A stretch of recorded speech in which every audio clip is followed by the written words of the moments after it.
ही माननीय मंत्री से मैं जानना चाहूँगा कि उत्तर प्रदेश राज्य से संबंधित केंद्रीय सूचना आयोग में कितने प्रकरण लंबित हैं तथा राज्य सूचना आयोग में कितने मामले लंबित हैं। Honourable minister. भिन्न भिन्न प्रदेशों में अपनी अपनी व्यवस्था है और सेंट्रल इंफॉर्मेशन कमीशन का जो एक्ट है, आरटीआई एक्ट, उसको थोड़ा बहुत अपने ढंग से वहाँ पर उपयोग में लाया जाता है या उसको लागू किया जाता है। जहाँ तक उत्तर प्रदेश की स्पेसिफिक मेंबर्स की संख्या की जानकारी है, सेंट्रल इंफॉर्मेशन कमीशन इस प्रकार का रिकॉर्ड नहीं रखता, लेकिन यदि सदस्य आग्रह करेंगे तो हम वो सूचना प्राप्त करके उनको उपलब्ध करवा देंगे। माननीय सभापति जी, आपके माध्यम से माननीय मंत्री जी से जानना चाहूँगा कि अभी भी बहुत से राज्यों में जो हाइब्रिड तरीके से सूचना प्राप्त करने की सुनवाई की सुविधा वर्चुअली या फिजिकली उपस्थित होकर प्राप्त करने की जो व्यवस्था है, अभी भी बहुत से राज्यों में व्यवस्था लागू नहीं है। क्या भारत सरकार इस संबंध में कोई एडवाइजरी जारी करेगी कि सभी राज्यों में इस प्रकार की सुविधा रहे हाइब्रिड तरीके से। सभापति महोदय, आपके माध्यम से मैं माननीय सदस्य जी को ये सूचना देना चाह रहा था कि समय समय पर हमारा केंद्रीय आयोग सेंट्रल इंफॉर्मेशन कमीशन इस विषय को लेकर के भिन्न भिन्न प्रदेश सरकारों के साथ आग्रह भी करता है, उनको जो नए टेक्नोलॉजी के जो आयाम केंद्र में इस्तेमाल में लाए जा रहे हैं, उपयोग में लाए जा रहे हैं, उनसे अवगत भी करवाता है और धीरे धीरे इस क्रम को आगे बढ़ाया जा रहा है। जहां तक सेंट्रल इंफॉर्मेशन कमीशन का संबंध है, हम ये कह सकते हैं कि 2014 के बाद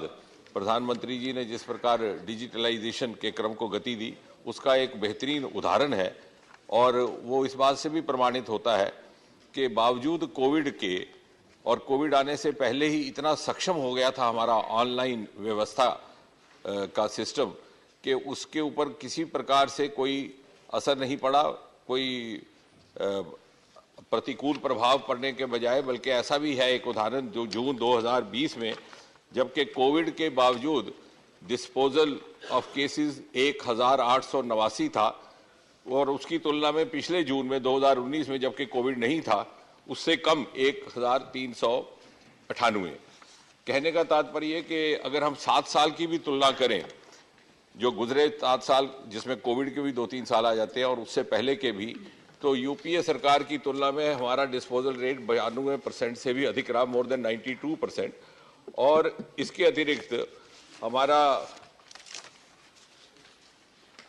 कंप्लायंस रेट अब बढ़ करके लगभग 94% हो चुका है। और इसका एक ये भी कारण है कि प्रधानमंत्री मोदी जी के कार्यकाल में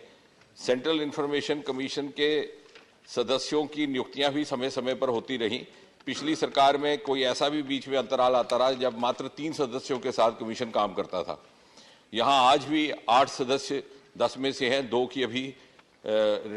एक्सपायर हुई है टर्म, इस कारण वो स्थान रिक्त है। तो कहने का तात्पर्य ये कि और इसके अतिरिक्त बहुत से और ऑनलाइन सुधार भी लाए गए। उदाहरण के तौर पर आरटीआई को अब आपके मोबाइल ऐप पर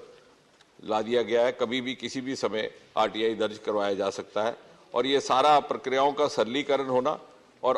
पूरी तरह से लगभग ऑनलाइन होने के कारण मुझे लग रहा है कि धीरे धीरे इस प्रक्रिया में आगे गति पड़ रही है।